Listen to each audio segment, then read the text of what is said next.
Europe, whether it's our naval task force that we have committed to, whether it's our air policing. But let's not forget some of the other challenges that we are facing together, and in particular very excited about the mission and how is it evolved. We have defeated Daesh on the ground in Iraq. But now this is about capacity building and training, making sure we have the right leadership. And we will always offer up where Canada can contribute. Hence one of the reasons why this announcement is very important, about sending a very strong message of unity, because we do have challenges to face. So what I hear you saying is the input metric is important, but let's also look at the output. And Canada's contribution across NATO's history and now this new contribution in Iraq is a very clear example of that. And I do now want to open it up to all of you. So please, I'll try to get in as many questions as I can, but we'll start right here.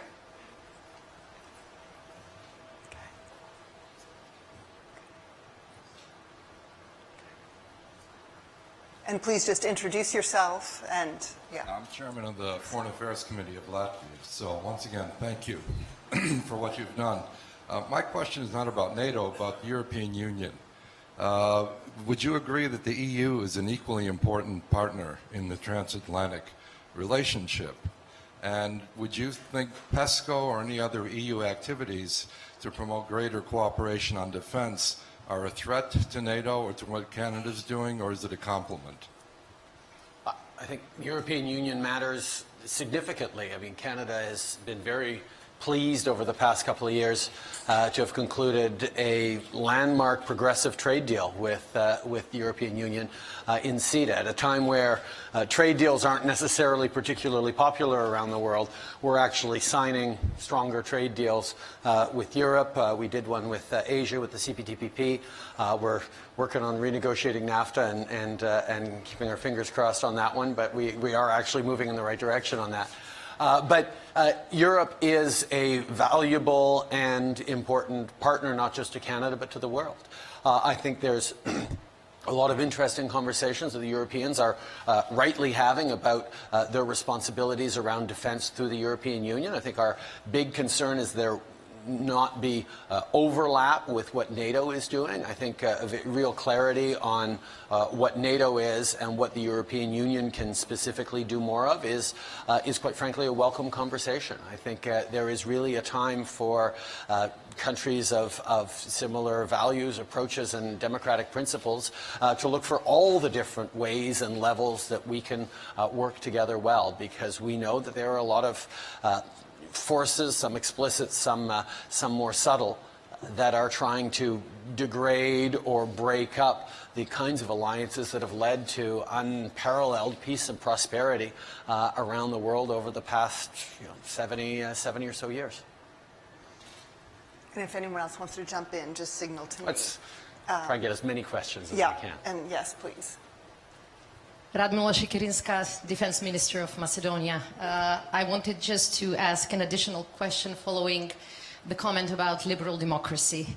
I think that Macedonia is an example that autocratic rulers can seem to be very stable and strong, but that crisis is looming behind.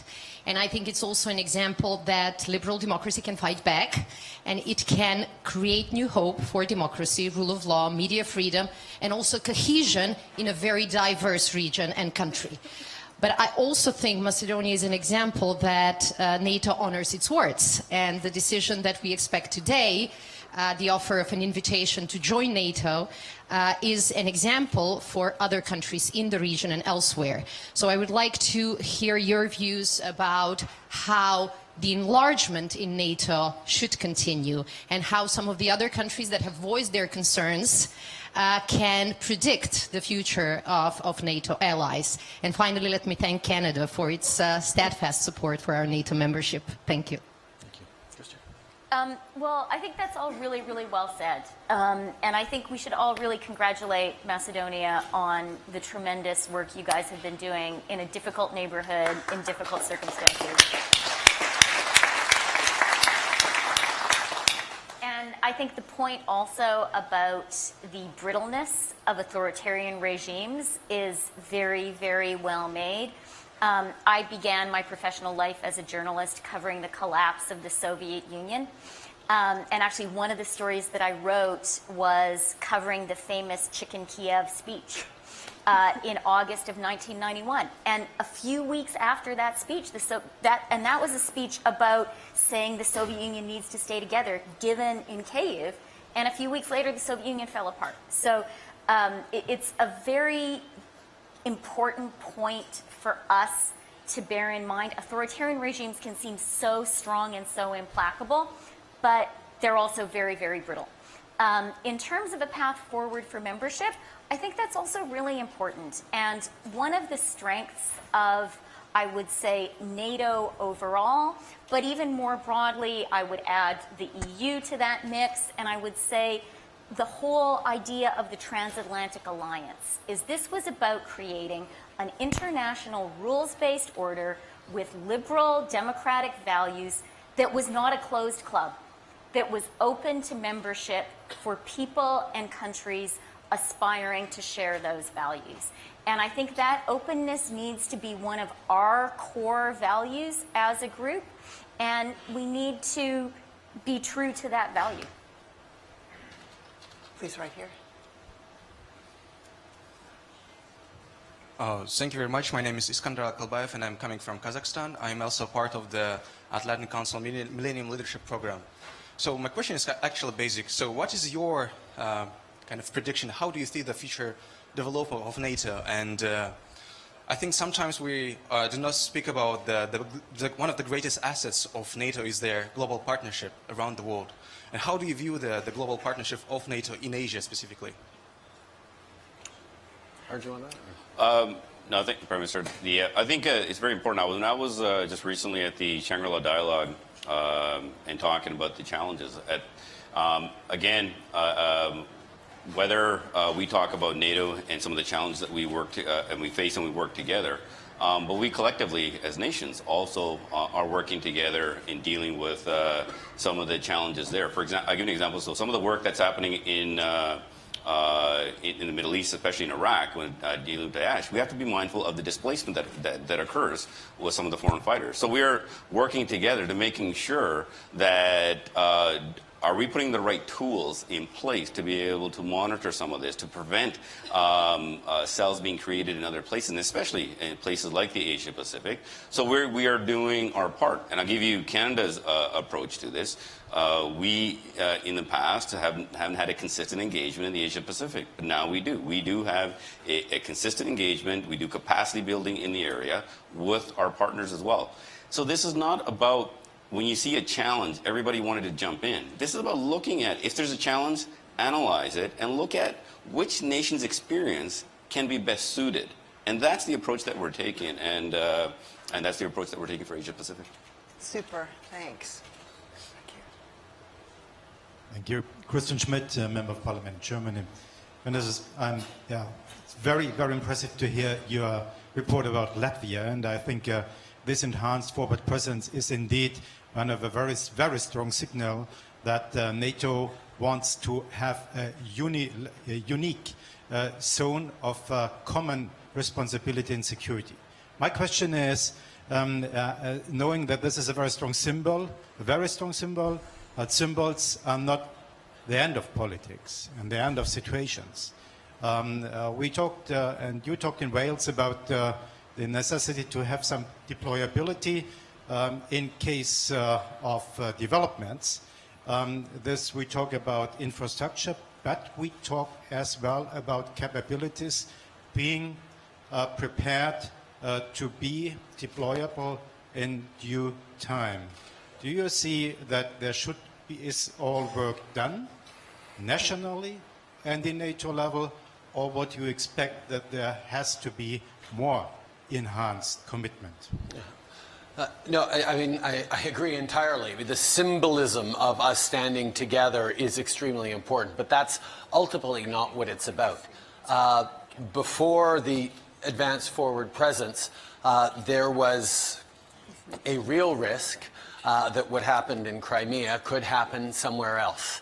And the Baltic states would not be able to stand against a Crimea-like event. The fact is now, with the enhanced forward presence, that could not happen. we have actually demonstrated capacity and presence in a tangible, concrete, real way that means that that is no longer the risk that it was just a few years ago.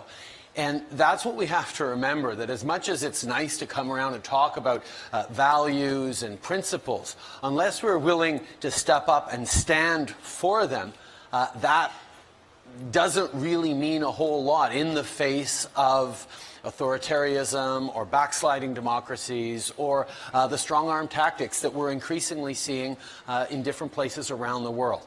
That's where NATO actually really deeply matters. And yes, a lot of people talk about the 2%. But Karen, as you said, one of the things we're trying to do as a government over the past 2.5 years is get away from the kinds of announcements that governments used to make, which is we're spending $20 million on this program, we're spending $100 million on that program, and thinking that that's all you have to do to announce. Announcing money put in, announcing inputs isn't nearly as important as demonstrating outputs. And we're trying to shift our government's approach around deliverology, around actually looking at metrics. No, we've created this many jobs, or these many children are out of poverty, 300,000 are out of poverty because of our Canada Child Benefit. So we're looking at the actual metrics. And when we talk about 2%, and Canada's very proud to be increasing by 70% over the next 10 years our investments in our military, we also don't just talk about the cost, we talk about the capability and we talk about the contributions. Well, in terms of capability, there's a 20% metric that Canada is up to about 35%. We are significantly investing, getting new fighter jets, getting new surface combatants for our Navy, investing significantly in our military in very real and tangible ways so we can continue to deploy around the world. But also it comes to commitments, an ability and a consistency in being there and stepping up regularly in tangible ways. This mission we're taking on in Iraq, which is an extension of what we've been doing within the coalition, that's moving into that next phase of how do we help in governance, how do we build institutions and capacity in Iraq to make sure that it stands as a fledgling democracy that becomes stronger and stronger. Those sorts of tangible elements are at the heart of what NATO stands for. I mean, you can try and be a bean counter and look at exactly how much this and how much money that, but the fundamental question is what you're doing actually making a difference? Is it having a tangible deterrence or support or positive standing impact in a real way in the folks standing around a barbecue, in the everyday lives of Latvians, certainly, all the other Baltic states, people around the world that are receiving the impacts of NATO don't just benefit from the security elements of it, but benefit from this story we are telling, that democracies matter, that our values, our principles matter, and we stand together. Yes, embracing the differences and the different perspectives across our 29 members in little ways, but on the big things, we remain committed to protecting and supporting democratic values and principles around the world. More important now than ever before, and not just symbols. Thank you. Very powerful.